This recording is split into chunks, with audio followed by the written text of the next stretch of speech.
ఉన్నట్టుండి ఆయన మరో బాంబు పేల్చారు. ఆ మధ్య ఉత్తమ్ సీఎం అన్నారు. ఇప్పుడు ఏకంగా ప్రభుత్వ పథకాల అమలు తీరునే తప్పుపడుతున్నారు.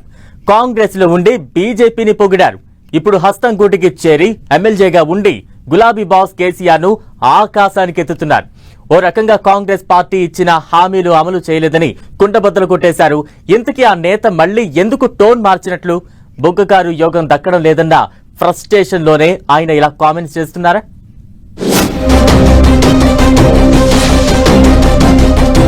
సొంత పార్టీ ప్రభుత్వంపై రాజగోపాల్ రెడ్డి సెటైర్లు.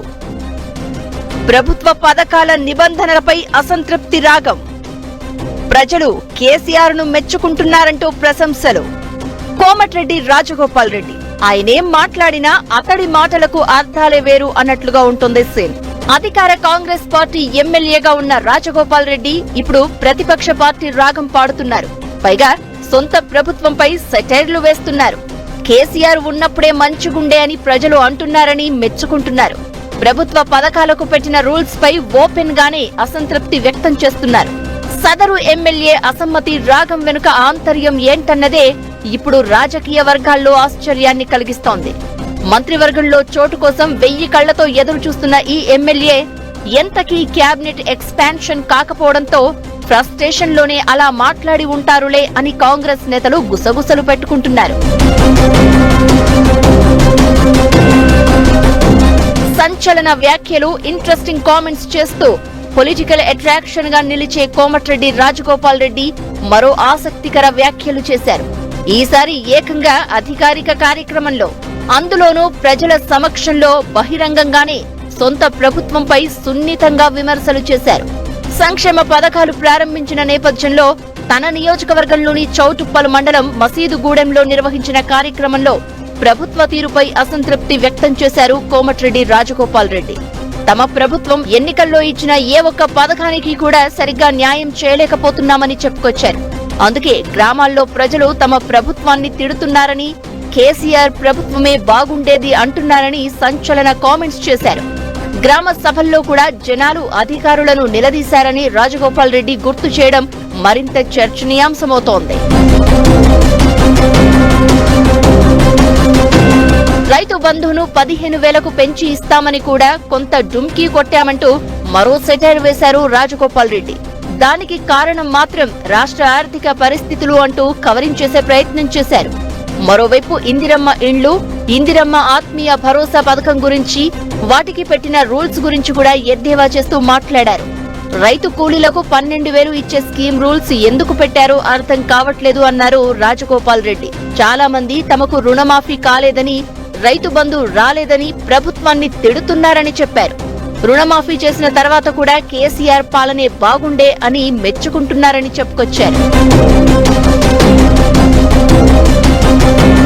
కాంగ్రెస్ ఎమ్మెల్యే కోమటిరెడ్డి రాజగోపాల్ రెడ్డి సొంత ప్రభుత్వ పథకాలపై సెటైర్లు వేయడం, కేసీఆర్ ప్రభుత్వాన్ని ప్రజలు మెచ్చుకుంటున్నారని చెప్పడం పొలిటికల్ హాట్ టాపిక్ అవుతోంది.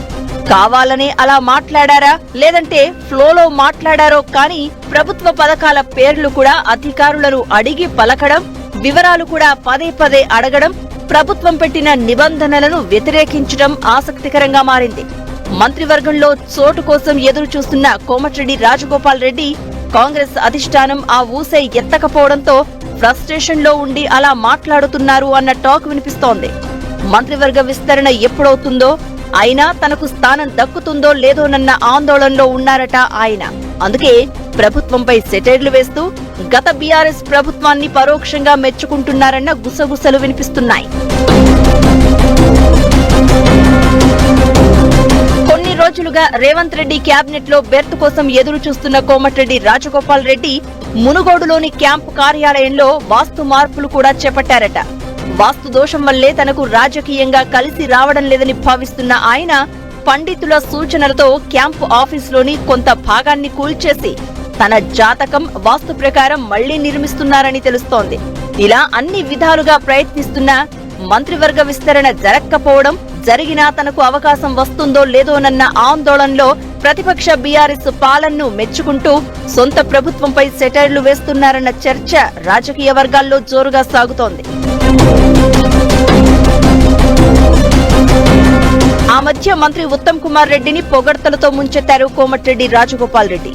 ఏకంగా కాబోయే ముఖ్యమంత్రి ఉత్తమ్ అంటూ వ్యాఖ్యలు చేసి చర్చకు తెరలేపారు. అయితే మంత్రివర్గ విస్తరణ జరిగితే తనకు బెర్త్ దక్కకుండా ఉత్తమ్ అడ్డు రాకుండా ఉండాలనే వ్యూహంతోనే ఆయన అలా మాట్లాడారు అన్న అభిప్రాయాలు ఉన్నాయి. ఎన్నికలకు ముందు బీజేపీ నుంచి కాంగ్రెస్ లో చేరిన రాజగోపాల్ రెడ్డి మంత్రివర్గంలో బెర్త్ హామీతోనే కాంగ్రెస్ కండువా కప్పుకున్నట్లు ప్రచారం ఉంది. అయితే తొలి విడత మంత్రివర్గంలోనే రాజగోపాల్ రెడ్డి అన్న కోమటిరెడ్డి వెంకటరెడ్డికి అవకాశం ఇచ్చారు. అన్నదమ్ములిద్దరినీ ఒకేసారి క్యాబినెట్ లోకి తీసుకుంటే విమర్శలు వస్తాయని రాజగోపాల్ ను వెయిటింగ్ లో పెట్టినట్లు చెబుతున్నారు. మలి విడత విస్తరణలో రాజగోపాల్ రెడ్డికి తప్పకుండా అవకాశం ఇస్తామని అప్పట్లో హామీ ఇచ్చినట్లు చెబుతున్నారు. ఇప్పుడేమో మంత్రివర్గ విస్తరణ వాయిదా పడుతూ ఉండడం, పార్టీలు మారిన రాజగోపాల్ రెడ్డికి పదవి ఎలా ఇస్తారని, ఒకే ఇంట్లో ఇద్దరికి ఎలా అవకాశం కల్పిస్తారన్న ప్రశ్నలు తలెత్తడంతో రాజగోపాల్ రెడ్డి టోన్ మార్చినట్లు టాక్ వినిపిస్తోంది. అందుకే కాంగ్రెస్ ప్రభుత్వాన్ని కార్నర్ చేసేలా మాట్లాడుతున్నారన్న చర్చ జరుగుతోంది. చూడాలి మరి రాబోయే రోజుల్లో రాజగోపాల్ రెడ్డి రాగం ఇంకా ఎన్ని రకాలుగా వినిపించబోతుందో.